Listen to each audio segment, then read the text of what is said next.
Now, here's the one thing I really liked of all your messages, which is very powerful, is live by your creed. Okay. Now, the creed, you talk about a set of beliefs and aims that guide your actions. Now, in Kempo Karate, we have a karate creed. I developed my own actually for Love University. I call it Agape Creed, Agape Unconditional Love.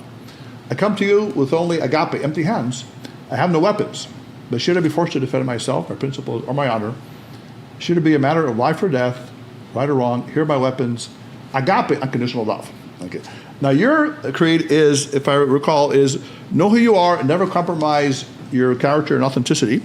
Don't try to please others just to please them. Yeah. But be true to yourself and express it to others. Tell us about that. That's a very powerful creed also. I'm just a firm believer that if you connect with your authentic self and you maintain your integrity and character, everything else falls into place.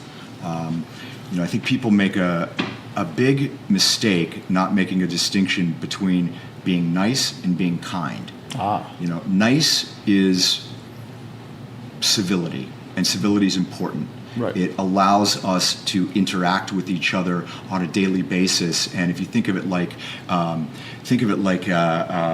an air traffic controller being able to keep all those planes up in the air from smashing into each other. Yes. It's critical. Right. But kind is something that comes from the heart, and kind isn't always nice.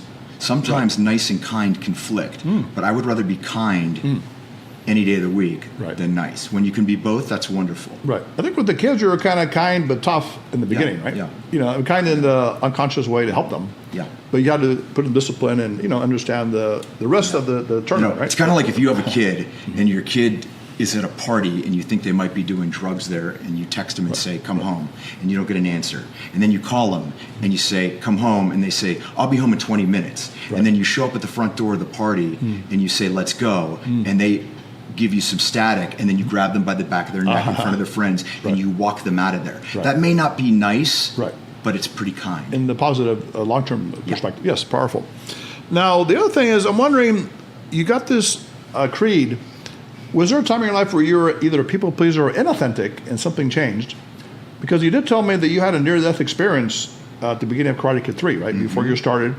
It changed your whole perspective on things. Tell us a little bit about your past in that way. Wow, there's a lot to unpack there. I think there's times when we've all been people pleasers. I mean, look, I think that people evolve. We learn things. We become more adept with dealing with others, and we understand ourselves more. When you understand yourself, you don't need to please other people. You realize pleasing yourself in a non-selfish way is the most important thing, and that goes into your character.